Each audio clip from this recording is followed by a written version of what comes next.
And now, direct from the Ducks Bar, out at Blue Collarville, broadcasting through Blue Collar Media, on podcast and live stream. It's time for the Ducks Shed Podcast. Yeah, all Australian boys need a shed. G'day and welcome to my Shed Bar for the latest edition of the Duck Shed Podcast, broadcasting through Blue Collar Media on podcast and live stream from my actual Shed Bar out here in Blue Collarville. Now, I've got to tell you, I can hear a bit of music going in the background there. We'll just turn that down. Not sure what's going on. But as you know, I have turned, as you know by now, in light of us all currently doing the staying at home thing, I have turned my Friday night shed into a bit of a night with mates, and we've turned it into a podcast and video so you can get a taste of what we get up to out here in the shed. Now, to put it quite simply, I've just invited anybody who wants to watch or listen to just join in. Now, look, there have been plenty of stories and porkies told around this bar, as I've told you before, and for the short time at least, we are now just getting together on the phone. And I've just got some audio happening here, and I'll just see if I can fix that. Not sure what's going on there. You too can be a part of this as well, just by commenting on the video or simply just by sending me an email, and just go to bluecollarmedia.com.au and click on contact to do that. We certainly do enjoy the feedback here, and we've been getting plenty of emails and plenty of messages as well, and we certainly do appreciate the support. Now, look, if it wasn't for the coronavirus, I would actually be, right now, I'd be up in the Northern Territory. And look, the plan tonight, and actually tonight, was for me to grab some cold beers up there and hook up with my mate Watty, who basically spends his life out there dodging crocs, catching barras as well. And let me tell you, if it wasn't for the borders being closed and pubs shut, well, I'd be there. But now, as you know, we're all staying home. So, look, we decided that we wouldn't let that stop us. So here we are. We're going to catch up with a few beers here in the shed, have those beers and have a yarn about what it's like living in the top end of Australia. Now, look, for those of you that tune into my radio program each week, you certainly would be familiar with this little tune. It's time to head to the top end and bag a barra with Glenn Watty Watt. Thanks to Shimano. Remember to buy local and fish local. Visit shimanofish.com.au. Now, look, the reason that we play that is because Watty actually joins me on the radio each week and tells us about, you know, how good it is fishing up there. In blue, up there in the Northern Territory and the top end, and I'm getting a lot of feedback through my thing here, which I'm not sure what that is. Is that my phone, Corky? Is it? So let's just get rid of that. You just take that and turn that off or something. And so Watty joins me every week on the radio as our fishing expert in the top end. And I've got to tell you that he certainly is a Northern Territory character, but there's a bit more to the story with Watty, because Watty, basically, he wasn't a Northern, what do you call it, a Northern Territory person, whatever the name is, he'll tell me. He was actually originally from Victoria, but it didn't take him long to pick up the lingo and the accent and, of course, the beer drinking habits that they have up there in the Northern Territory. So we've got him on the line. We'll get him up now. Watty, I'm sitting here. It's absolutely freezing down here, mate. I've got a fire going. We've got heaters going. I've got a beanie on. I've got a vest on, a flannel. You're kicking back with a singlet on. How warm is it there? Yeah, well, that's right. I actually saw the wind trying to blow your paper off the desk there before too. I don't envy you down there. I've actually got. I'm out in my man cave caravan here, where I used as my base camp for fishing charters, but also as my rod building and fly tying area. We've got the aircon set on 26, mate. Oh, turn it up, would you? A bit too chilly in here, so I might have to dial her up a bit more. Yeah, no, right, fair enough. How warm is it? What's the temperature up there? What are you drinking, Great Northern? Yeah, we're on the Great Northern, mate. They've been a good mate of the business for a while now, so we support them and they support me. It's good. It's a good little deal. Yeah, well, if they're supporting you, well, mate, just on the beer, let me tell you, down here, where we drink Tooheys New, mate, they've come up with this idea. Now, I don't know if you can see that. I'll just hold that up to you there, Watty. You see that? Now, what happens is... Yeah, I see that. Now, what happens is, obviously, the State of Origin, you know about State of Origin, the great rugby league game between New South Wales and Queensland. Well, Tooheys New, they sponsor the Blues. So they've brought out this concept with the cans. So what happens when you buy the cans, they've got NSW, right, New South Wales on the side of the can, but when the can goes cold, it turns from white to blue. What a great idea. So, fair income. mate, they're Yeah, ready yeah. to, mate, technology's everything, mate. And as you can see, I've been stuffing up with it here tonight. I thought I'd try and get a few of the comments on my phone here on Facebook. But what's happening is that the audio was coming out through my machine here. And I talk about me being confused, which it doesn't take much to get me confused, Watty, as you know.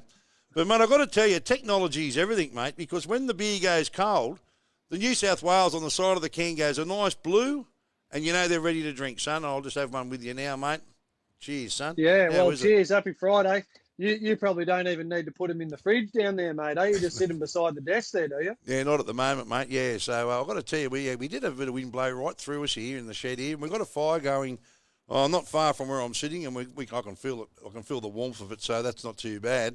But mate, we've had a real cold snap down here. I mean, the weather's been good, and it's just our luck because, as you know, there's been restrictions all over the place where you can't, go out and and do things. You got to stay home. And I mean, Anzac Day last week was completely different, but everyone where I live was out the front doing it. But one of the things that we've had a drama with here are jet skis, and I've got one. And so I've got to tell you that this week you can now, you ready for this? Use your jet ski for exercise, Watty. Right? Yeah, you can. Yeah. But I know, which is fine. But it's fucking 5 below now. I mean, last week it was beautiful. Anyway, the weather's turned in the last couple of days, and where we live out here, we're not too far away off the mountains, basically, and we've got a fair bit of. I think it's about -5. They're predicting snow at Oberon, which is not that far from here. I spend a bit of time out there. I've got a mate out there that's got a property, and it gets really cold there, and predicting snow there today. So if it is snowing there, that nice breeze that comes off that snow will be heading down where we are, and certainly a chill in the air. So it's good to see you sitting back there in whatever it is with your singlet on and just kicking back, and it's still a bit of daylight there, isn't there? Yeah, mate. Yeah, I'm just starting to see the clouds are just starting to rose up there now, so we'll get a sunset at about 7 o'clock. Yeah, Our time, so half hour or so. We're probably sitting at about probably about 28 degrees now, and the lioness just before, she said to me, we might be able to sleep with the windows open tonight. I think it's going to be a bit of a cold snap, get down to about 25. So that'll be nice to be able to get a bit of fresh air. Yeah, rub it in, son. Rub it in anyway. Yeah. But you talk about extremes of temperature, mate. I actually spent a bit of time living in America, and it was one of the things that blew me away. I mean, I'm from Victoria originally. So we get their 42-degree days in Western Vic, and then we get the -3s as well in the wintertime. But I went over to the States and lived and worked over in Idaho for a while, and I turned up there and went to work on the farm, and they've got the snowmobile parked next to the ski boat, mate. They get 10 foot of snow in the wintertime, and she's 100 degrees in the summer, which is about 40 degrees Aussie. So they get the whole extreme in one place as well. So yeah, we're not alone in that. Yeah, no, fair enough, mate. And that line's a bit dodgy, but that's all right. That's what happens when you're doing this FaceTime thing, and everyone's been doing it, mate. All these little live streams and shows, and I just got bored. I mean, mate, this is normally the place I pace right here, Watty. I mean, you'd love to be here, and I can tell you any other day of the week. But once we all had to stay home and go through this self-isolation caper, I was getting a bit bored, which is why we sort of invented this Friday night shed session thing. But, mate, look, before we get into living up the top end, I've got to get you to repeat a story you told me. I did a thing with you on the radio a while back, and I was on the Nullarbor, and I was on my way back. I was on my way back from Perth. I'd been over there for the four-wheel driving adventure show in Perth. And I actually drove over and basically just took a camper trailer with me, and I just camped my way over and back, and it was really good. But I stopped. I can't remember where it was. I was at a roadhouse and did the radio show, and you were on that week. And tell me your Nullarbor story, because you actually spent a very, very exciting Christmas day over there, broken down. Yeah, that's right. I actually thought I told you that story in confidence, mate. But anyway, here we go. No, hey, Watty. You might have thought it was in confidence. The radio show's on 181 stations, you imbecile. Yeah. Right? I mean, it wasn't exactly in confidence. I mean, we were on air that day. But you don't have to repeat the story if you don't want to, but you might as well now. No, well, that's right. So I was travelling back down from Broome. That was when we were in that sort of 10-year drought. It must have been the say 2008 or 9 or so. And I was travelling back down from living in Broome to help out on the farm, cart a bit of water for the old man. And I actually found myself heading across the Nullarbor on Christmas Day in the old 60 Series Land Cruiser. I had some alternator problems, which made the the radio and everything go haywire. So I had no radio, and actually heard a bit of a funny noise coming out of the dip. So I pulled over, and sure enough, I'd done a bloody wheel bearing in the Land Cruiser. Yeah, shouldn't have pulled over, but I wasn't far away from Caguna Roadhouse, which is not far into Western Australia from the South Australian border. Lucky enough, there they've got a little bar and a bit of a roadhouse. But sure enough, it was Christmas Day, so there was no parts available, no nothing. So, long story short, I spent 4 or 5 days sitting on the side of the road or under a bit of mulga there, with my car pulled apart, waiting for the parts to get delivered from Perth, and I watched Shane Warne get his 700th test wicket at the little bar there, which was a bit of a moment in the Ashes Boxing Day Test. And I met some really nice people there. And who were those? Spent a bit of time with them. Who were those people? They're still mates of mine, actually. But their names are Monica and Matilda. A couple of nice girls from Sweden. Yeah, go on. And so you just spent Christmas and New Year with them broken down on the Nullarbor. I mean, fair dinkum, it could only happen to you, mate, eh? Like breaking down on the Nullarbor and met Monica and Matilda. So well done. Anyway, we won't dwell on that. Yeah. Anyway. Good girls. So they were traveling, talk about the heat, they were traveling west and I was traveling east. And I was like, oh, well, good luck. It's pretty hot as you get up around the top there. About 2 weeks later, when I got home and I was carting water on the farm for the old man in the drought, I get a phone call from Monica, and she says, oh, we got to Port Hedland and it got too hot for us, so we turned around and came back. So they come and spent a couple of weeks on the farm with us and come to the local B&S and all that sort of stuff. So, yeah, everyone around that district remembers that weekend in particular. They did a pretty good job in the wet T-shirt competition and other things. Yeah, fair enough. Oh, mate, well done. And the rest is history, mate. But we're still good mates, and we've all got families of our own now, and they're just good memories. Yeah, where are they now? Back in Sweden, doing their best. Yeah, Norway and Sweden. Geez, it's pretty. They would have known the difference, wouldn't they, mate? From Sweden, I mean, it's pretty cold there. I've never been there, and probably don't intend on going, but I'm tipping it'd be pretty chilly over there, wouldn't it? Yeah, it gets. That's right. They didn't really understand how hot it was going to get as they go up around the top, so they travelled 3,500 k's to head around up to Broome, and then got too hot, and they turned back around and came back to Western Victoria. So fair enough, mate. Now look, you were from Victoria, then you moved up to Darwin, and you've set up a business. Now for people watching, you need to get onto this, and I mean, you've got the life up there, and obviously things are a little bit stalled at the minute because of what's happening with this bloody coronavirus. It's certainly done its damage to a lot of people and a lot of small businesses, including yours. But you've got this business, Barefoot Fishing Safaris. So for anyone who wants to travel to the top end and be guaranteed to catch a barra and get that full experience of dodging crocodiles and all that stuff, mate, they want to get onto you. Now, how did that start, and where did you get the name from, Barefoot Fishing Safaris? You don't wear shoes? What's the go? Yeah, well, actually, it's funnily enough, I went to the podiatrist today. I've got a bit of foot problems going on at the moment. She said, no more bare feet.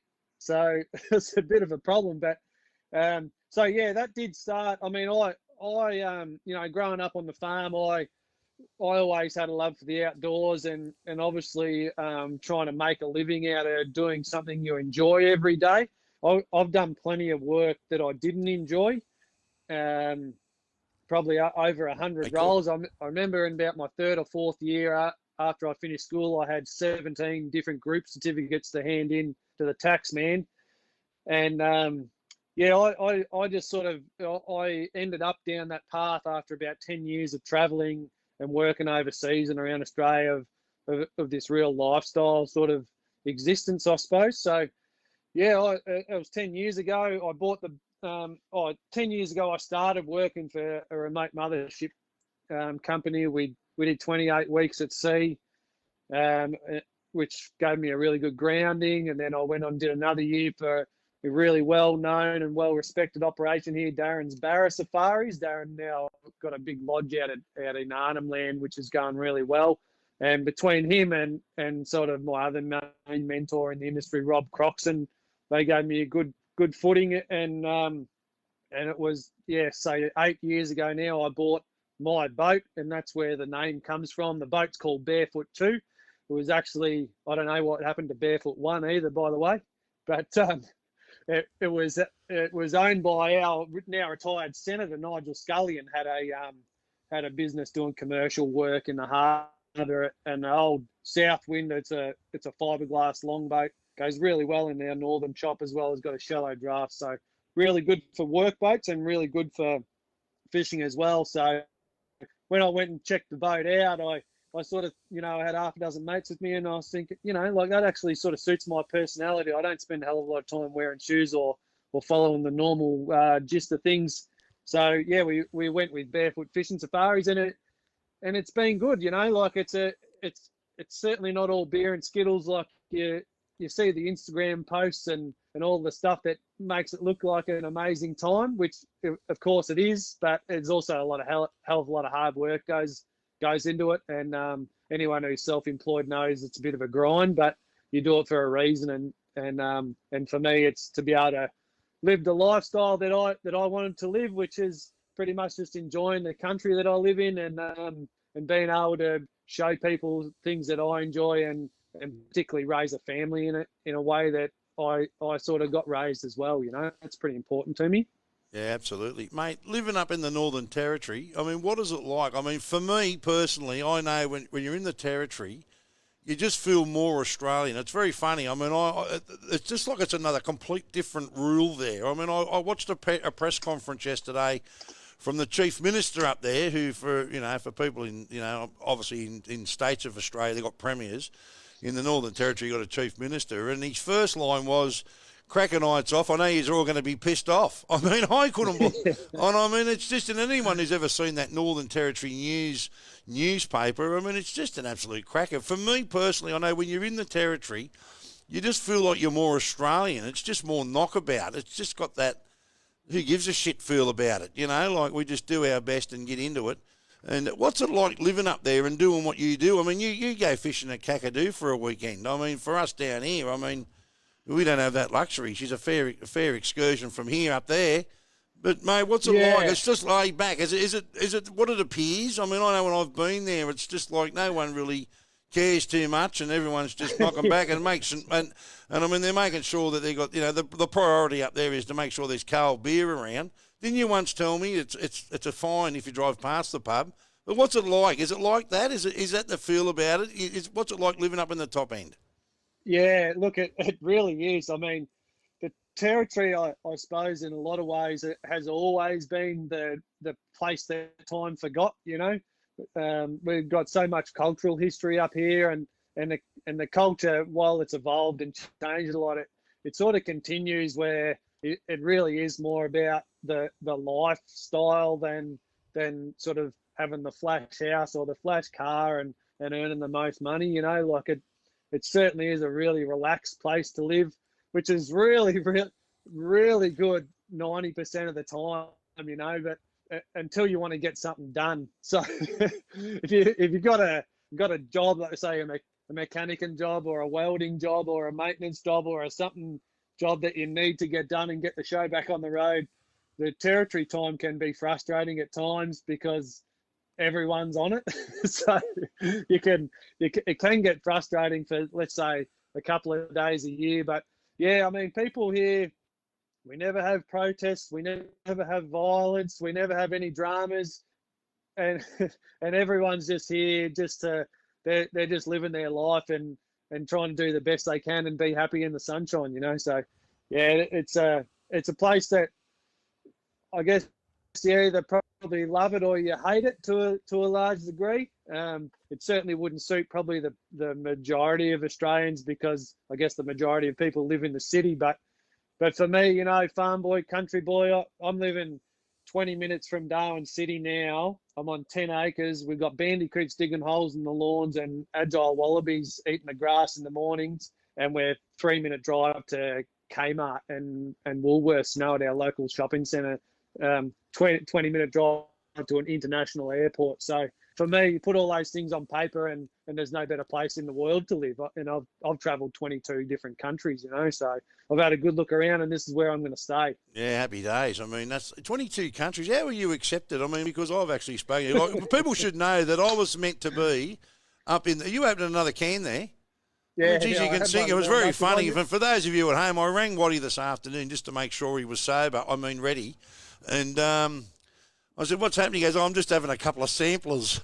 And that was like, geez, that would have been shit. That was a few hours ago. So you're going well. But mate, no, it's a good. It is like that up there. It's a great, mate. I just think it's got that feel about it. Were you always a good fisherman? Were you always good at catching them? I mean, obviously, if you're running a fishing safari business, and which is basically a charter business, especially up there, because I mean, everyone wants to catch that big barramundi. I mean, were you always good at fishing or not? Well, I don't know. I still don't. I actually don't think that I'm any better at fishing in general than anyone else.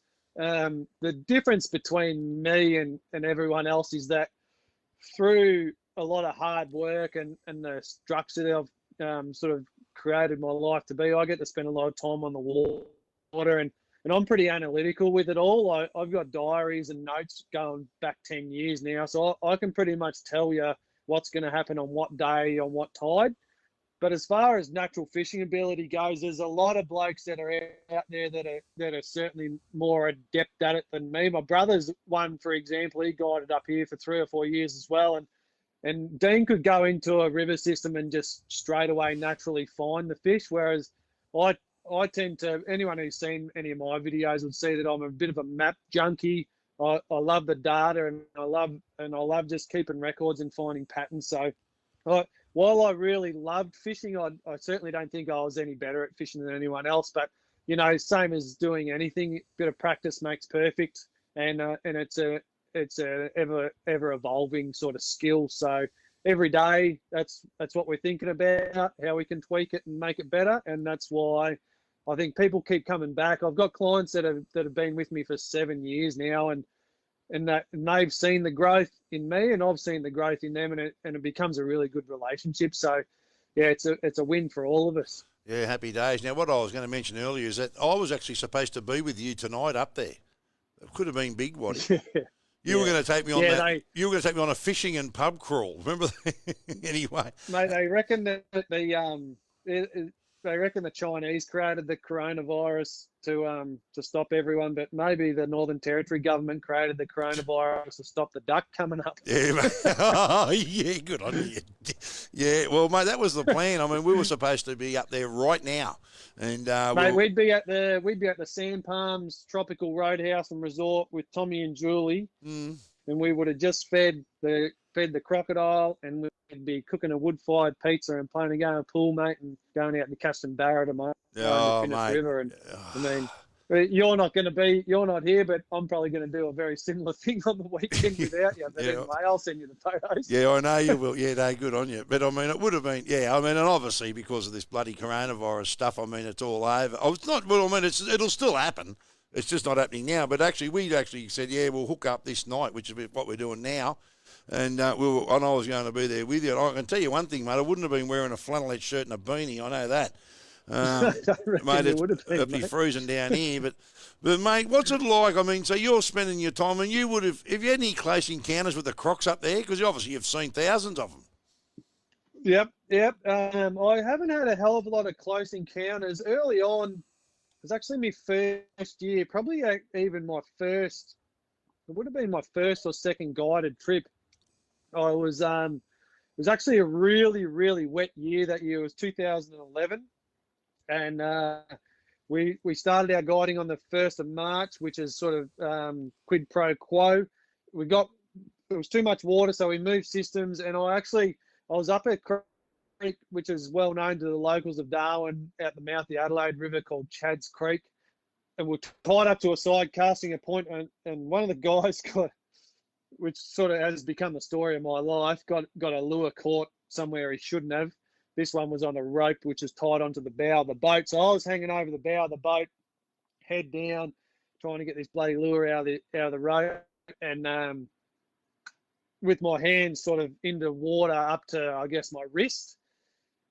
As I got the lure out of the water and sort of, pushed myself back up, a crocodile popped up directly opposite me on the bank about 5 meters away. And that made me just go, oh, shit, he could have popped up, right where I was, but he didn't, luckily. We have the odd crocodile pinch fish and things like this, but to a large degree, the rule of thumb up here is if you don't get in with them, you're pretty right, You've got to be doing something fairly silly to have an interaction with a crocodile in a bad way. So I just stick to that rule. We got a pool straight out the back of the caravan here, and that's where we swim, mate. We don't swim in the rivers at all. Yeah, no, well, that's probably good advice, mate, because they're absolutely everywhere up there, eh? But I remember you telling me that you do a lot of fishing in Darwin Harbour, and people would be shocked. I know I couldn't believe it when you told me that Darwin Harbour is 6 times bigger than Sydney Harbour. No, not many people would know that, would they? No, well, probably the same amount of people would know that as the amount of people would know how big Sydney Harbour is, because I have no idea how big Sydney Harbour is. So what are you telling me? Hang on. So what you made it up? No, I didn't make it up, mate. Hang on. I did it on the map and I charted it out, and I reckon it's about 6 times. In fact, you can look it up. It's a thing. It's on Google. But Sydney Harbour is the benchmark. So Darwin Harbour's heaps bigger and it's heaps better. It's heaps warmer. There's heaps more fish. There's heaps less people. There's heaps more crocs. And it's heaps more fun. That's all. That's probably what the Wikipedia article should be on it. Yeah, well, mate, I can tell you there's not too many crocodiles in Sydney Harbour. There's plenty of sharks in Sydney Harbour. Not only that, there's plenty of sharks walking around Sydney just in general. Don't worry about that. But yeah. But mate, look, I reckon it's just a laid back lifestyle. And I mean, I've spoken to you in the past on the radio where you've gone, billabong fishing and in Kakadu just for the weekend and things like that. Mate, what about the thing you were going to take me on when I was up there? And mate, this is probably one of the main reasons, Watty, I'm dirty, I'm not there. The billabong and pub crawl. Yeah. Oh, mate. And it's all in one. It's as though the Rainbow Serpent created the Mary River for fishing guides, I reckon. Like, particularly Corroboree Billabong. It's where, in good seasons in particular, we spend a lot of our time. So my year, say 200 days a year of fishing, is broken up into pretty well thirds, where I'll do sort of 30 or 40 days of runoff fishing, which is all extended charters, Daly River, Dundee, Finniss River. And then we'll go into our dry season pattern where we'll do 30 or 40 days of sort of close by stuff for the half day, full day market, and which includes the billabongs and that. And then we'll go into the build up stuff, which again is in the big rivers, chasing the big spawning fish. But Corroboree Billabong is one of those places that was put together for the tourism industry by the fishing guides. Like it's an hour's drive from Darwin. It's got barramundi, it's got Saratoga, which is our other really tenacious freshwater fishing or sport fishing fish. It's got crocodiles, it's got every single bird life you can imagine, pigs, buffalo, dingoes on the side of the road, and you get all that ticked off on the bucket list before 1 o'clock in the arvo, and usually by then the boys are half a dozen beers in or more. And then we'll just booze cruise them home, and you've got to go past half a dozen pubs, I think. A couple of them are the true, genuine, famous territory outback pubs. And, it makes for a good day for them, but it makes for a fairly dry day for me, mate. I've got to drive these blokes around all day. They're cracking cans at 5 o'clock at the boat ramp and having fun in the pub all day, and I've got to drive them around, be the chauffeur. Well, I can tell you what, that's one of the hardest parts of the job. Well, being the sober Bob. Well, what you need to do is employ a deckhand who can actually do the driving as well. I mean, that would be the go. Yeah, that's right. Yeah, remember I told you this was a lifestyle job and there wasn't a hell of a lot of money in it? Yeah. So the lifestyle, anyone wants to put their hand up, I'll employ a full-time deckhand. The lifestyle is brilliant, but the pay is rat shit. The pay shit, yeah, no, fair enough. Didn't you tell me once it's actually a fine? We were talking about the Daily Waters pub, and which is a pretty iconic pub. And you were telling me that it's a fine if you just drive past without stopping. You can actually get knocked off for that. Is that true or not?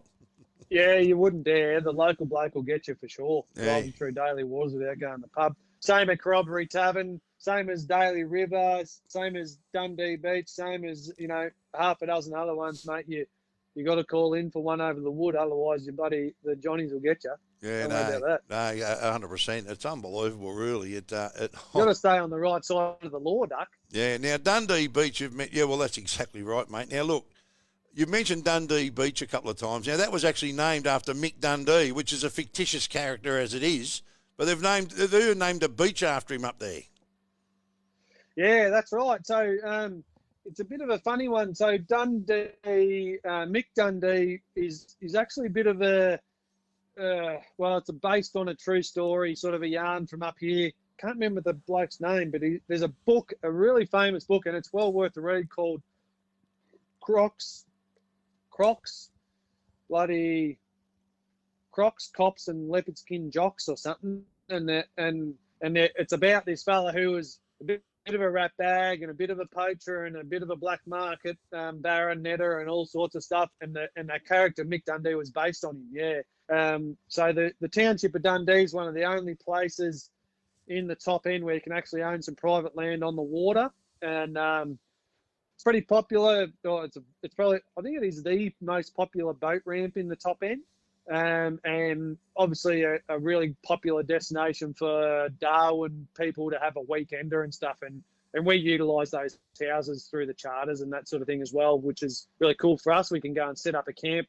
So I'll go there and set up for a month and run all my charters through one of these beach houses, which is really cool for the clients. It's cool for me, and it all gives us a bit of a slice of paradise of our own for a little while. Yeah, it's unbelievable, mate. It's a top spot up there everywhere. I don't think there's a dud. Is there a dud spot up there anywhere? I mean, it's just you got the lifestyle. Yeah. There is. What is it? What's the dud spot? No, well, yeah, the dud spot is that area where you go from Northern Territory through to South Australia.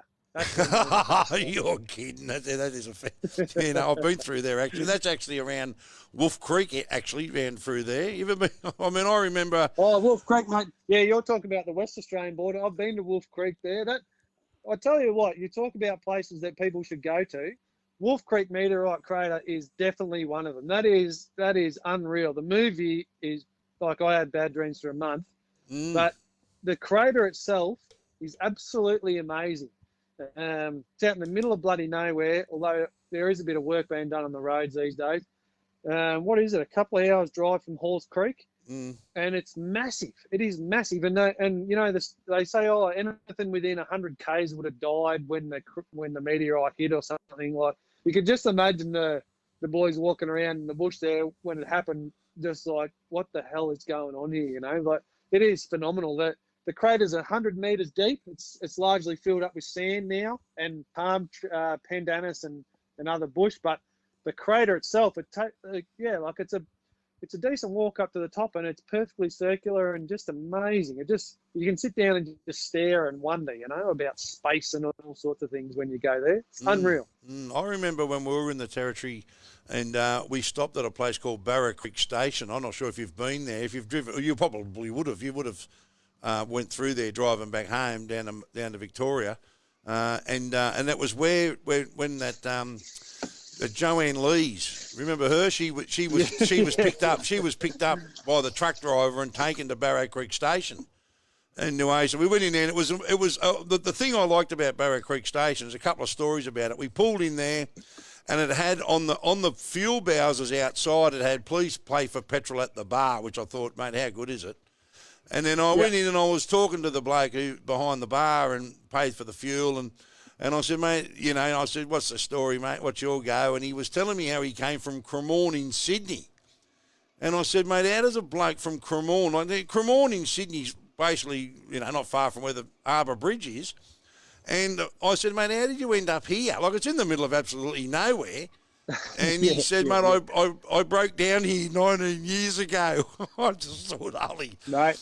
Yeah, unbelievable. But it was funny because then we pushed on, and then it was sort of at the end of the day, and we were looking for somewhere to pull up and camp, and we pulled up, and there was like this little shelter thing that was just, you know, and there were these three blokes who were camped there, and they had this like 20-litre drum going with a fire going in it. And I've walked over to them and said, oh, yeah, boys, what's doing? And they were from Yugoslavia or the Ukraine or somewhere, and the bloke says, we're out here looking for Wolf Creek. Well, they travelled from, they'd actually travelled. Like they were drinking, they said, I have one of these drinks. I mean, it was like drinking two-stroke, right? And I said, mate, I'm not getting into that.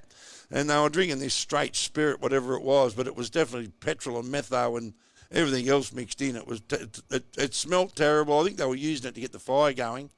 Anyway, but they started telling me they'd actually travelled, come over to Australia for the sole purpose of finding Wolf Creek.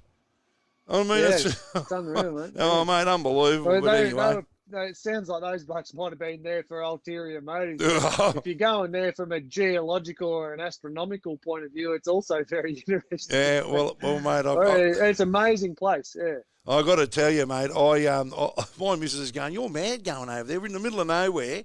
You're just going over to talk to these three blokes and I've got to tell you, they did look a bit sus, but not as sus as the car that drove in without going right into it. That drove into the camp spot about 3 hours later." With about 20 people in the car and 3 flat tyres. It was something else. And then in the morning just drove out again. But, mate, yeah, mate, I think you've done well. I mean, to get yourself up there and live in the territory and hang around that top end and get a living out of it. But, mate, you've turned it into something. I mean, you're even coming up with your own fishing knots now, eh? Like, tell us that. What's that new knot you've got? What's it called? Oh, yeah, I know. The one we spoke about it on the radio the other day is certainly not my knot. I imagine how much grief I'd get if I claimed it as mine. But I've got my version of the FG knot. Yeah. So now look, this is a podcast, so you can tell us, what does that stand for? Well, I don't know what it stands for, mate, but I reckon it stands for the fucking good knot. Yeah, I know. Yeah, I mean, mate. Well, you need you need those sort of knots, mate, to make sure those big barras don't get away. So, but you're into that, aren't you? You're into all of it. You're into the technical side of it. You're into all that stuff and making sure that. I mean, mate, I'm hopeless. I mean, I'm flat out tying a pair of boots. You know, that's why I wear the ones that you don't have laces. but there's a bit of a knack to it.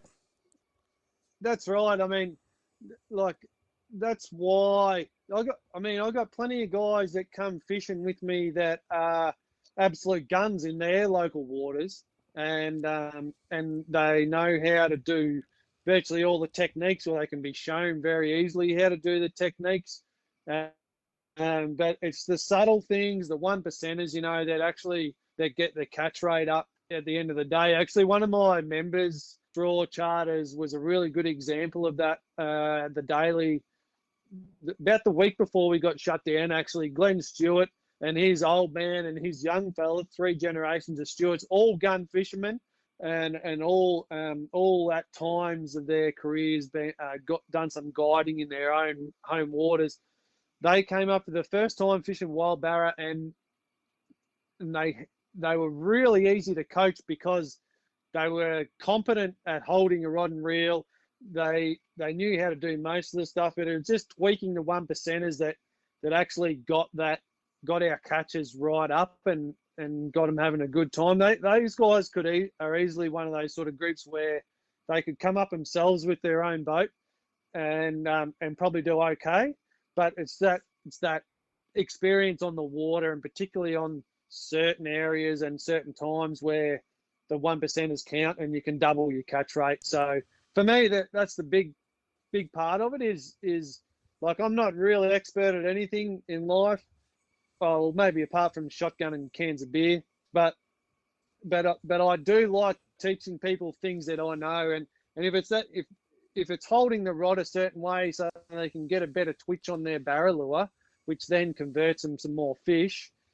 At the end of the day, for me, that's a great reward, and for them, it's something they can take away from it. So, yeah, I guess I do look at it fairly technically because I have to. Like I said, I'm not probably a natural gun fisherman, but like anything, if you use the numbers and find the patterns, you can become good at anything. Yeah, no, absolutely, mate. Well, I mean, just send me down those patterns and numbers, will you, mate? So I can be good at something as well, which would be fucking handy for me, mate. So I'll tell you what I'm doing at the moment, mate. Yeah. And the lioness hates it because she's sick of the constant clacking. I'm revisiting the Rubik's Cube, and I've got it down to 3 minutes. How long? 3 minutes, mate. Yeah. 3 minutes? Scrambled to finished. Yeah, I got it down to 3 minutes. So I used to be able to do it under 2 minutes back when I was a real mad bloke living in Ballarat. I was dressed up a bit like you, drinking home brews and wearing the beanie, sitting in front of the fire. And me and my housemate and one of my best mates, still Max, we used to, on a Friday night, do the Rubik's Cube and have competitions. So I revisited it when I went into social isolation again here a while back, and I'm back down to under 3 minutes. So any other fishing guide in Australia, if you can do the Rubik's Cube in under 3 minutes, I'll buy you a box of beer. Yeah, I'll tell you what we'll do. Right, I've got to say, just before, I'm going to put it out there in a minute about the Rubik's Cube. But I've got to say, have you ever met anyone, you just mentioned home brew, have you ever met anybody who's made shit home brew according to them? I mean, mate, I've got mates, like one mate in particular who makes home brew. Oh, mate, you got to get into this. It's the best ever. And it tastes like absolute shit. And he's going, mate, this is mother's milk. I said, mate, you're kidding, aren't you? I mean, anyway, but everyone who makes home brew, they'll tell you how good it is. But, geez, I'm yet to taste a real good home brew, apart from one bloke who's got a joint down at a van down at Wiseman's Ferry, and my mate Jimmy down there who makes a home brew, and he's got it on tap, which isn't too bad. In fact, I was quietly impressed because I'm just a straight out old Tooheys new man, But I've got to say, mate, home brew.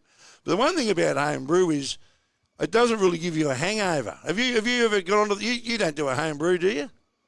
Not up here, mate. No, we struggle to get the temperature right up here. It's always a bit too hot.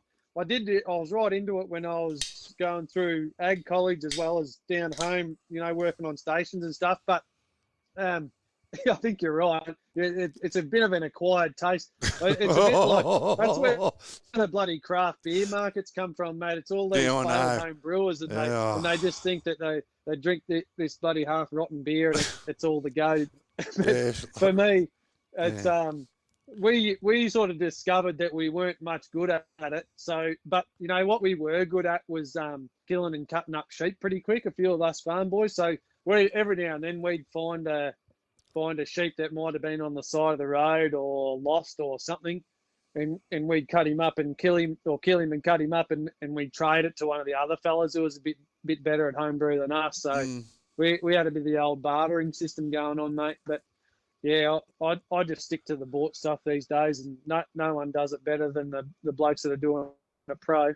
Yeah, no, 100%. That craft beer's massive. I mean, there's hundreds of them. I've never really been a go at it. I mean, there's nothing like when you go. I remember I went to a wedding a couple of years ago, and they've got all this shit like Peroni and all the. I mean, I know that's not a craft beer, but I mean, for me, it's all about just it's either got to be Tooheys or like you say, what's that stuff you're drinking up there? Great Northern, which is pretty popular down here too, just quietly. That Great Northern. Yeah, it's going well up here. There's a few blokes that still get stuck into the dirty old Tooheys up here as well. Turn it up, dirty old Tooheys. You're kidding us, mate. Let me tell you, that is mother's milk. Look at this. And here's this one here. I've just cracked too, Watty. Nice and cold. The New South Wales is blue. She's blue. On there, love it, mate. And my daughter Courtney just passed me another one. When they go foxy? When they go foxy, do they go maroon? Do they? Yeah. No, they don't go maroon, mate. Not where I'm based anyway. But I got to tell you, I try to drink them before the NSW goes white. Yeah. Well, you wouldn't want them to go off. No. Certainly don't. I'll tell you a story about Peronis. Actually, I'll give you a little bit of a tickle into a story Peronis. Yeah. My mate, and myself and my old mate Cooper, when we were travelling around through Europe, we were in Barcelona or somewhere, Rome, and we had a big night on the Peronis and woke up in the morning and the old Cooper's buddy toga, his white bed sheet was hanging on the barbed wire fence around the pool, and he'd lost his wallet, and I woke up in a bit of a state with something sitting on top of me that I probably shouldn't have had on top of me, and all sorts of stuff. And Cooper's got the old Peronis. They give us the worst headache in the world. And I give him the last couple of Panadols. You know, he had the worst headache, and he's brushing his teeth. Next thing you know, the whole lot comes up into the sink in the caravan park. And he looks over to him and he goes, "Oh, mate, they were the last ones, weren't they?" And I was like, "Yeah, mate, yep, they were, watery-eyed and stuff, you know." It's 7 o'clock. We're supposed to be joining a tour to go around and see all the ancient ruins and stuff, the Colosseum. Cooper turns the tap on. He's Tassie boy, you know, King Island born and bred. Turns the tap on, swishes all the corn and the last night's tucker away from him, finds the Panadols, mate, and downs them again. And off he went. And he actually didn't make it to the tour that day. He stayed pretty crook. But anyway, I went off with a couple of German blokes, and this was another big one. But well, they reckon they can drink too, those Germans. I mean, that German beer. It might have been those fellas that stitched us up. I remember I went one night. It was only for health fanatics. I went out with a couple of mates and up in Brisbane, and we went to the German club in Brisbane, which is basically across the road from the Gabba up there. And mate, talk about healthy nights: Kranskis, beer, and snaps, like these shots. And snaps, yeah. Oh, mate, I got to tell you, mate, the next day I thought I'd had an autopsy. I mean, mate, but they can drink, but I still reckon their beer tastes like shit. But, I mean, I'm not into it. But anyway, I guess it's... But they do. They love the beer over there. They have that Oktoberfest. I can't believe that we don't have it here. But, mate, look, I mentioned earlier and about I saw the Chief Minister have a press conference yesterday. And he was basically breaking the news that there was no cracker night up there. Tell us a bit about cracker night up there. Because it must be a big thing. He come on. I mean, I'd hand it to him. I mean, the bloke should be the Prime Minister. He stood up at the lectern in front of the microphone and basically said, look, I'm going to make an announcement, but basically you're going to be all pissed off. There's no cracker night this year. Mate, tell us about cracker night. Yeah, he goes all right, Gunner. I mean... I don't like politicians at the best of times, but I think they've done a pretty good job managing what's going on at the moment. But Cracker Night's on the 1st of July, and it's basically just like what Gunner said in the press conference. That's the night, or that's the day that we just blow shit up, and so it's a one day of the year where you can legally buy fireworks in the territory. It's advertised generally for a month in advance, all down the side of the road and all sorts of stuff. And then everyone goes and spends 2 weeks' pay buying bloody fireworks. Most people head down to the beach or to the local footy oval or whatever, and then proceed to drink a box of beer and shoot each other with them, which is, I can tell you what, on paper it sounds good, but in person it's fucking even better. Oh, mate, we used to have cracker night here. I remember as a kid, you know, and look, this might surprise you, Watty, but when I was a young kid, I was a prick. And used to have the bungers. No, I wouldn't believe that. and we used to drop the bungers into the old letterbox and things like that and build I remember at my grandmother's house, there was a park across the road, and we'd spend weeks, you know, building the bonfire and everything on there of tyres and mattresses and all the stuff to throw on them, and then light them up and get the ball shooters out and all that. So what is it? A bit like that. I mean, we've got the fun police coppers here. I mean, you can't do anything down here, and it's... I mean, Cracker Night was one of the great nights, and I mean, it was just all part of it. I mean, so it still goes on up there. I think that's why people love the top end and love the territory, because it's like, it must be just like going back in time. And when I saw old mate's press conference yesterday, I thought, shit, how good's this? I mean, he just come out, you know, he didn't look like a politician. And he basically just, you know, this is what's going on. And you mentioned the thing about getting shit-faced. I mean, that all happened in the press conference, and he was just fine. How good is it? Yeah, that's right. So yeah, I think one of the questions from I haven't seen it, but I've seen a couple of outtakes. So one of the questions from the local press, probably the NT News or ABC Darwin, was, so are we going to be able to get munted on cracker night or something? And Chief goes, yeah, well, you can still do that, but you've got to abide by the social distancing and all the policies. But yeah, look, I mean, it really is exactly like what you're describing, what used to happen down south. And that the classic old John Williamson song, Cracker Night, was a real big deal down in Quambatook. And Quambatook's actually not far from where I grew up as well. And I can only imagine what would happen down in my neck of the woods if we were allowed to have fireworks. It'd be very similar to up here.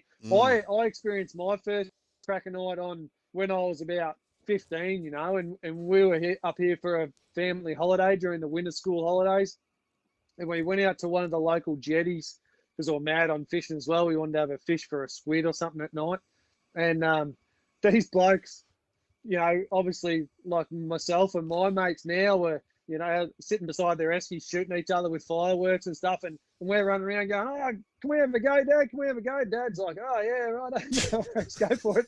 So these fellas are, they're lighting up these bloody great big fireworks and saying to little 10, 12-year-old kids, run over there and shoot it at that bloke.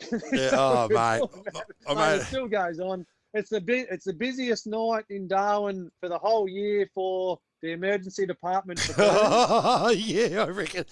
Oh, mate, I remember. It's the busiest night for the fire department for localised grass fires as well. So they're generally pretty busy. They're probably happy it's not happening this year, Oh, it should be big next year, especially if they reproduce a few extra crackers and let double load off. I remember I've got a mate of mine who, believe it or not, he's been my mate. He's my longest mate. Ray James, his name is, and he's probably watching this. And we've been mates for 52 years this year, which is fucking fair effort there, Watty, I've got to tell you. But, mate, we used to take them we used to take them to school, drop the flying fairies in kids' pockets and the Tom Thumbs. I did tell you we were pricks when we were young, but we were a lot more than that. But, it is a bit of a shame that the old Cracker Night. I think you can still get them, but you got to have, you got to have permits and all this other bullshit. And I mean, at the end of the day, it's probably, it gets someone in a job to make sure we're all doing it properly. And I just don't know whether kids these days would be as responsible as us. Yeah, that's right. I think that's what all of our parents have said, mate. Friggin' hell. Like, of course, you're supposed to let all your crackers off on the night only, and there's fines if you don't. But oh, really? Pretty well. Yeah. If you get caught with crackers, without after that time, it's 10 grand or whatever. Oh, but shit. Okay. I can tell you now, we just had some of our isolation rules relaxed as of today. So we're allowed to go camping and fishing with a mate from as of lunchtime today. And as I was driving around Darwin today, running around doing a few jobs, I don't reckon I've seen as many camper trailers and boats on the road. Oh, yeah. Everyone just burning around, getting organised for a long weekend. I can tell you what, there'll be crackers going off right now, and they'll be going off all weekend. People just celebrating their freedom again. It's part of what we do, and of course, like the territory being a huge place, and the attitude of the residents really does mean that sort of try and stop us. Yeah. Oh, mate, it's very funny. You just can't. You tell a Darwinian not to go fishing, and he'll just say, "Okay, well, come catch me then." Yeah, you mentioned it down here. I mean, fishing's been a go down here, and then what they said is that you can't ride jet skis unless you've got you're going fishing. From what the mail I've received is that last weekend there was lots of people going fishing with hand lines in their storage compartments. On their jet skis, tying fishing rods to their jet skis and getting out there. I mean, at the end of the day, I think as a country we've done a pretty good job. I mean, you would rather be here than anywhere else. I mean, it's absolutely a nightmare. And absolutely. But I mean, the Northern Territory. I mean, I remember we were away. We did a trip. It wasn't a big trip. We thought we'd do the right thing when the bushfires had decimated the south coast and basically people had lost their lives, which was just tragic. And then there was people who lost their homes. and and all the caravan parks down on the south coast of New South Wales had lost all their business due to the bushfires. So we decided let's go down to one of those parks and take a few people. We ended up with about, almost 200 people come down with me. I thought I'd get 3 people and the dog would come. And we went down. Adam Harvey's a mate of mine, a country music singer, so he came down and to entertain them. And on that particular night, we spread it all out to do the right thing, because it was right at the very beginning where you could have crowds of up to 500 outside, and so we took it outside. So we were way under that, and we'd set the tables and these barrels up and and stuff, sort of tried to spread people out. But then we'll get up the next morning, and at that point, we were gearing up to head to where you are, head to the Territory. Yeah, that's right. And then I get the call. Northern Territory have closed their borders. Now, mate, that was probably, when you look at it, I mean, I was absolutely filthy, and but when you look at that, it's probably done you a good turn there. You're right there. You got another one. I got one here, mate. All good. Yeah, but I got to tell you, that's helped you, because, mate, you're probably leading the way up there. I mean, how many people up there now have the virus, and you wouldn't have had a new case for a while now? No, that's right. We've had it'd be well over 3 weeks now without a new case, apart from a couple of soldiers that have flown back in from Afghanistan where they got it there, which we were spewing about because bloody Canberra got in front of us as the first state or territory to become COVID-free. But no, look, when I actually I wrote an email to my local member saying, please don't close the borders down. You're going to kill us. And then a couple of days later, I sort of saw the light, and I'm bloody glad they did, because at the end of the day, they're opening up the pubs for us again next week. And then our life from then will progressively get back. You'll see that there's a roadmap to a new normal for the Territory, which will last for the next few months. And then, by the end of the year, if you blokes are lucky, they might let a few of you Mexicans back in. But probably by then we'll have caught all the good fish, and you'll have to wait till next runoff. Because you get into it. And you know what, we can laugh about it and all that, but at the end of the day, you're basically running a fairly successful and unique fishing charter business there. But you're stuffed, because by the time it's all back on, you're going to be straight back smack into the wet season, which is going to pull it up. So you've basically lost a whole season of work. Yeah, that's right. We've lost the whole season directly, for sure, and as a symptom of that, we'll lose probably another half a year, because I've got 20 extended charters that I couldn't do this year, 3 to 5 day stuff that my clients, bless their cotton socks, they're a bunch of fucking legends. They're happy just to postpone it, so we'll do them next year as well. But so we'll fit all that in the next couple of years, and that's really good. I'm really lucky because I've got a background in earth moving and trucking. So I've actually just finished a swing out at a mine site where I'm going to work 2 weeks on, 2 weeks off. So once we get a bit of work going, interstate flights coming back in, I'll be able to start ticking away, getting fishing again, and then we'll go from there. But until then, I'm in the high vis, mate. I got these. The high vis? Yeah. Have you got one of the high? Have you got the vest there somewhere? Can you show us the vest, or what was it? The dry cleaners, is it? I'll leave that on site, mate. We don't want to be associated with the high vis. You don't have to be sawn off bloody shorts now. But but I'm lucky. There's other. My heart goes out to the guys who are at the stage of their career, or the fishing businesses and other tourism businesses that have invested so much money to them get into such deep trouble at the moment. But the rising tide floats all boats, and the falling tide sort of only the strongest will remain. So whoever's going to come out at the end of it's going to be stronger for it, and And actually, giving the fishing a break for a year is probably not a bad thing for the fish stocks as well. So it's probably Mother Nature telling us something as well as a bit of bad luck. But anyway. Yeah. All right, mate. Well, mate, it's good to catch up with you, Watty, and I just wanted to give people a bit of an insight of what it's like to live in the top end, and plenty of people who follow us here and love it up there. I mean, I said it earlier. I mean, I know when you go to the Northern Territory, you just feel like you're more Australian. It's just one of those places. I'm filthy because we were going to be up there for shit. I think we were going to be away for but the way it worked out, we were going away for Easter. Then we were heading to the Sunshine Coast in Queensland for a four-wheel drive show, then across to you. And we were with all that combined, we were going to be away for almost 3 months. Obviously, that didn't happen, but that's just life. I mean, there's people doing it a lot worse than us. You ringing me. Mate, I was excited. Saying, how fucking good you're going to be. I'm going to be on the road for months, and I'm living the dream. No, mate, bullshit. It's all good, and this and that and the other, and I'm thinking, oh, here we go. Yeah, and no. Anyway, we got him out. I was telling you, if you remember rightly, before you start sitting here bullshitting on my platform, that I was saying, mate, I'm heading your way, and you were doing these things. You little beauty, you little ripper. Get up here, ducky boy.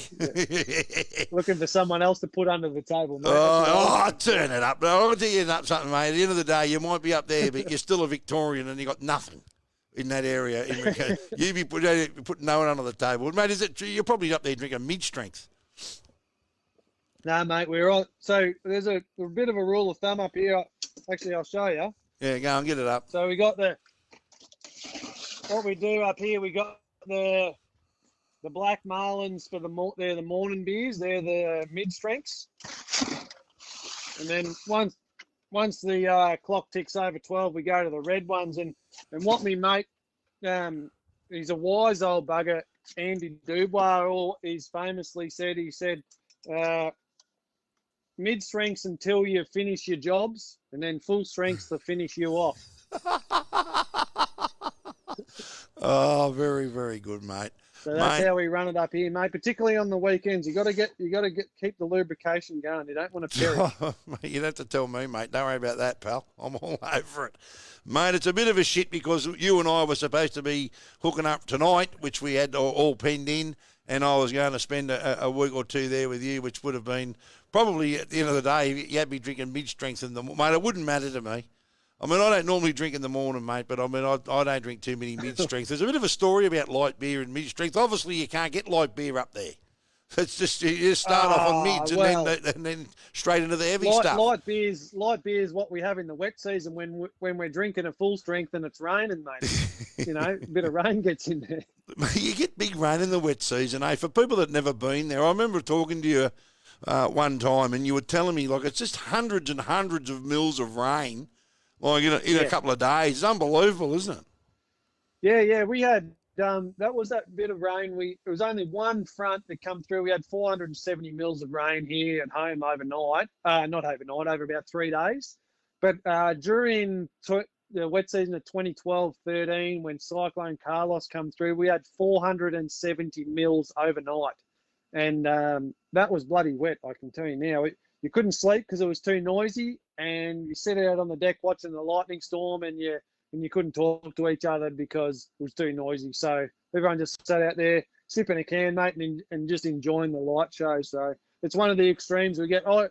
If anyone ever gets a chance, fly up when there's a monsoon in Darwin. It is spectacular, the amount of rain that falls. Yeah, mate, I've been told that it's not. I mean, a lot of people head up there when it's not the wet season, but I've been told that if you ever want to go to the Territory and see it in all its glory, going up in the wet season. Mal Leyland, remember the Leyland brothers? Mal Leyland's a mate of mine. Mal's the reason I'm up here. Yeah, really. Yeah. Well, Mal Leyland appears on the radio show every week, and I'm pretty matey with him, which I regard as a bit of a privilege, to be honest. I remember as a kid watching the Leyland brothers, and me and Mal are actually pretty good friends. We actually talk a lot, off air and stuff. And he lost his wife a while back, and it was a really hard time for him. And but mate, he's travelled, Australia for 50 years.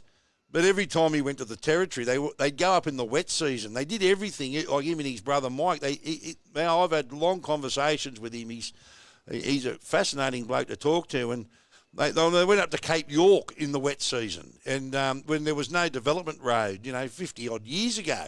And went up in old Land Rovers, and they crossed the Simpson. They were the first to do that. They were the first to travel the Gibb River Road when it wasn't even a road. And they basically followed the bulldozers. They were trying to cut in a track that didn't even have a name. He's a great bloke to talk to, but he's big. He reckons that he's big on the territory in the wet season. He thinks that you can experience a whole lot more. Obviously, places are restricted where you can get to in a four-wheel drive because there's water everywhere. But he's a big rap on it. And but what happens, before I let you go, Watty, what happens in the city of Darwin itself? Are there office workers walking around in suits and all the clobber like they are in Sydney and Melbourne, or is it a little bit different? Like, are there actual office workers in the middle of Darwin? Yeah, mate, it's certainly not like it is in any other capital city. Like, what you got to remember is that there's got to be less than 150,000 people live in Darwin, so let's equate it to the size of Ballarat or Geelong or one of these other sort of decent sized regional centres. But yeah, there is people that do get around in their sort of tailored suit pants and those little pointy lace up shoes and stuff like that. But yeah. I don't know, mate. I think they're bloody kidding themselves a bit. But I talk about Cooper a fair bit.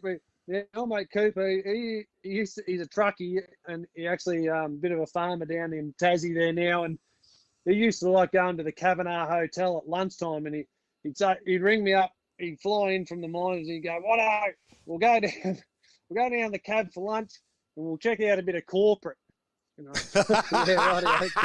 Check out some corporate. Because they got a bit of a bar, like a beer garden thing, and you can sit at the bar and have a countery because it's just next door to the courts. So people used to like watching the lawyer chicks walk out of the court. They're about the only one that wear the suit pants and the shirt and tie up here, mate. So yeah, if you want to have a perv on someone in a suit and Darwin, you got to sit at the cab at lunchtime and watch them coming out of the courtroom. But other than that, she's all singlets, shorts and thongs up here, bruss. Yeah, well, I got to tell you what, down here, the new go is, and obviously this is not me, but they wear the suits down here and they drop the pants. The trousers are about 3 or 4 inches too short, and they have no socks on. I mean, it's not mate. I've got to tell you now, if you are one of those people, I'm here to tell you, I'm no fashion guru, but that's not a go. That is not a fucking go. Yeah, that's right. Yeah. So that's the other thing that we notice up here too. Every now and then, we got another mate who's a bit of a he knows what he likes and stuff, and he's a big unit, big rugby player from bloody Portland. And where's Abbott from? He's from New South Wales, and he doesn't like the man bun, so he'll go around. What's a fucking man bun? What's a man bun?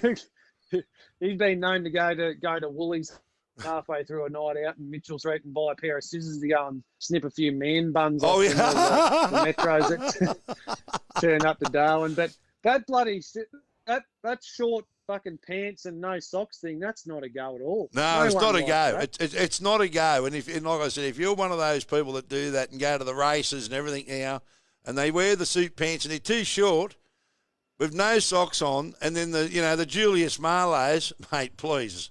Yeah. Do that. Hey, I'll give everyone a challenge. Do that at the Darwin Cup and see how long you last before you get chucked over the fence. Yeah. Now, listen, we were going to do something before. We had to send a video in of something. What was that little competition we were going to do a bit earlier? We'll do something where, and if they can send us in something, we can send them out one of your Barefoot Fishing Safari packs with the stubby holders. I can't remember what we're talking about now. Yeah, mate, you got a dozen of my stubby holders sitting there. Yeah, I know. You give them all to Harvey, did you? Adam Harvey did cop a couple of them, and we couldn't work out what the go was with them, but then we worked out they were covers for your reels, and so they're not a bad thing, but anyway, no, all good. All right, Watty, well, mate, as we know, I was supposed to be up there with you now. I wish I was there, and I appreciate you. I thought, you know what, we were supposed to be there. Why don't we just do this and we can have a few beers and a bit of a yak, and we've just basically invited anyone in who wants to watch it and have a listen and to join us. But, mate, all good, mate, and I appreciate you coming on the hey, mate, welcome to me shed. This is it. It's actually pretty warm in here now. Fire going. How's the temperature there now? Mate. Yeah, good. What's it? Is it below 30 there yet?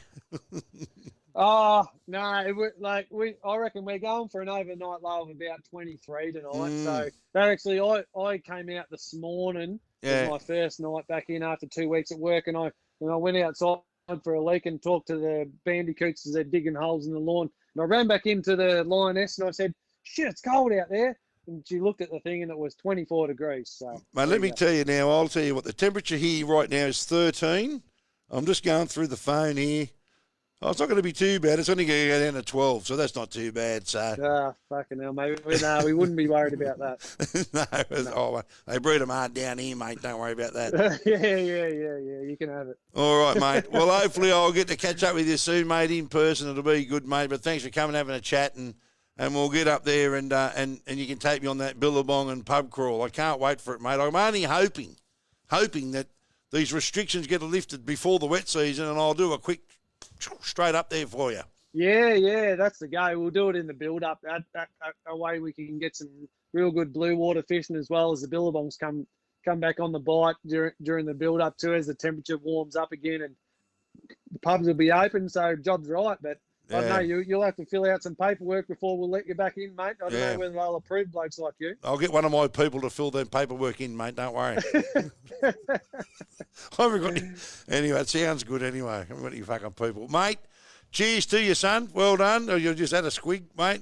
Good to see you. Cheers to you, Duck. Yeah, yep. You too, mate. And happy keep in Friday, touch. And we'll talk on the Happy Friday, all right? And we'll have a chat on the radio next week. So for people that don't know, you just get on. You can get it on podcasts. It's actually on Darwin Radio. It's on Kicks Country in Darwin. We got Kicks FM. Yeah, that's it. We've got the 92.3, I think it is, in Darwin. There you go. You know more than me. We get the Kicks Radio, yep. Yeah, they get on the Kicks Country in Darwin. What is it? 92.3 FM Sunday mornings they run it. Mate, yeah. So you can tune in and you can hear Watty on the radio up there and basically all over the country. So, but you do come on every week, which is good. It's just quickly, I've got to say, it wasn't a bad story because you sent me an email and said, "Oh, this is what I do, blah, blah. Do you reckon I could come on?" The next thing, you're one of the regulars. Yeah. Hey, you got to, doing this sort of stuff, I got a bit of a face for radio or a face for nothing. Yeah, mate, it's please. It's not really my forte, mate, but, like I say, I like sharing what I'm passionate about with other people that haven't experienced it yet and encourage them to come up to the territory and have a bit of a crack and join us. And like you say, we would have been sitting at a pub somewhere, yarning with the locals, and that's just how we treat life and how we treat business up here. So all my clients are they're just mates drinking beer and it is a good life and we'll come out of this little bit of a shutdown bigger and better than ever. We've got a new boat being built at the moment, which is a very exciting thing, scary and terrifying, but very exciting. And I'm going to come out of the shutdown punching, and we're going to be bigger than better than ever. So if we decide to let you up here, mate, you'll be piss off. You're kidding, ain't you, mate? I know you'll be trying to smuggle me up there, mate. Don't worry about that. I mean, you've already. I'll put up the text message. Oh, Duck, I've got a mate that can throw you in the back of a truck and get you up here and all this. I know you've been trying to get me there. Anyway, mate, I wish I was there with you, mate. And the next time you're travelling through here, make sure you can. You're always welcome here, mate, in my shed. But mate, I will get up there. And mate, obviously we talk all the time, so. Mate, we'll make it happen. It's just a shame it's not happening tonight. But anyway, we're getting along the best we can. You're a good man, Watty. I'll talk to you next week on the radio, eh? Good on you, mate. Have a good weekend, eh? You too, son. All the best to you. Cheers, son. See you, Duck. See you, mate. All the best. And there he is, our man Watty. And how good was he? He's a great bloke and a real character, and I hope you did enjoy that, our cross up to the top end. It's certainly a different lifestyle up there. And we do love it. And anyone who hasn't been there, put it on your bucket list. Get to the Northern Territory. You won't regret it. There's so much to see. It's like going back in time, really. And I absolutely love it up there. And like we said, we should have been there tonight. And we weren't joking. Watty and I had already planned to spend this weekend together, and we're going to go fishing. And he was going to take me on that very famous pub crawl and billabong crawl, all in one. Takes all day, apparently.